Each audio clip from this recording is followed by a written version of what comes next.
ఆదిలాబాద్ పట్టణంలో బుధవారం ట్రాఫిక్ పోలీసులు స్పెషల్ డ్రైవ్ చేపట్టారు. అన్ని రకాల వాహనదారులు తప్పనిసరిగా రోడ్డు నిబంధనలు పాటించాలని ట్రాఫిక్ సీఐ ప్రణయ్ కుమార్ సూచించారు. స్పెషల్ డ్రైవ్లో భాగంగా పట్టణంలోని ఎన్టీఆర్ చౌరస్తా వద్ద తనిఖీలు చేపట్టారు. నంబర్ ప్లేట్లు లేని వాహనాలు, రాంగ్ సైడ్ డ్రైవింగ్, పెండింగ్ చలానాలు వాహనాలను స్వాధీనం చేసుకున్నారు.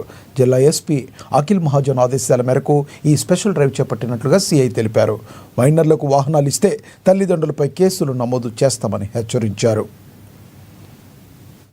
పట్టణ ప్రజలకి ఆదిలాబాద్ ట్రాఫిక్ పోలీస్ వారి విజ్ఞప్తి ఏంటంటే, మా ఆదిలాబాద్ గౌరవ ఎస్పీ సార్ ఆదేశం ప్రకారం ఈ వారం 10 రోజులు మొత్తం ఈ రాంగ్ రూట్ డ్రైవింగ్, ఆదిలాబాద్ పట్టణంలో రాంగ్ రూట్లో వాహనాలు బాగా ఎక్కువ నడుపుతున్నారు. దాని మీద ఎస్పీ సార్ ఆదేశాల మేరకు స్పెషల్ డ్రైవ్ చేపట్టడం జరిగింది. ఇలాగే వారం 10 రోజుల పాటు ఈ రాంగ్ రూట్ డ్రైవింగ్ మీద, అలాగే మైనర్ డ్రైవింగ్ పిల్లలు కూడా డ్రైవింగ్ చేస్తున్నారు దాని మీద, దాంతోపాటుగా ఈ ఎక్కువ చలాన్స్ ఎక్కువ ఉన్నాయి.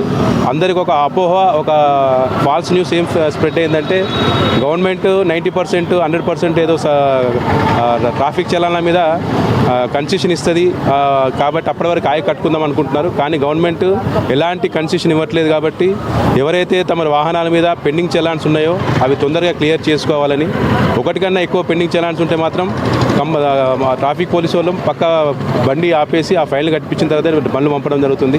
అలాగే మరోసారి ఆదిలాబాద్ పట్టణంలోని తల్లిదండ్రులకు మా పోలీసు వాళ్ళ యొక్క విజ్ఞప్తి ఏంటంటే, ఈ మధ్యకాలంలో కొంచెం చిన్నపిల్లల డ్రైవింగ్ తగ్గింది, కానీ మరలా ఈ స్కూల్ స్టార్ట్ అయిన తర్వాత మళ్ళీ స్టార్ట్ అయింది.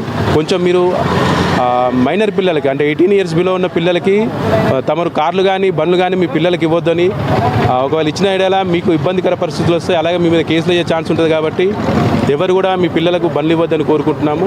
అట్లనే ఈ రాంగ్ సైడ్ డ్రైవింగ్ బాగా జరుగుతుంది. పంజాబ్ చౌక్లో కానీ, ఇప్పుడు ఇక్కడ ఉన్న ఎన్టీఆర్ చౌక్లో కానీ, అట్లాగే మన ఎన్టీఆర్, దయచేసి మా ట్రాఫిక్ పోలీసు వాళ్ళకి సహకరించాలని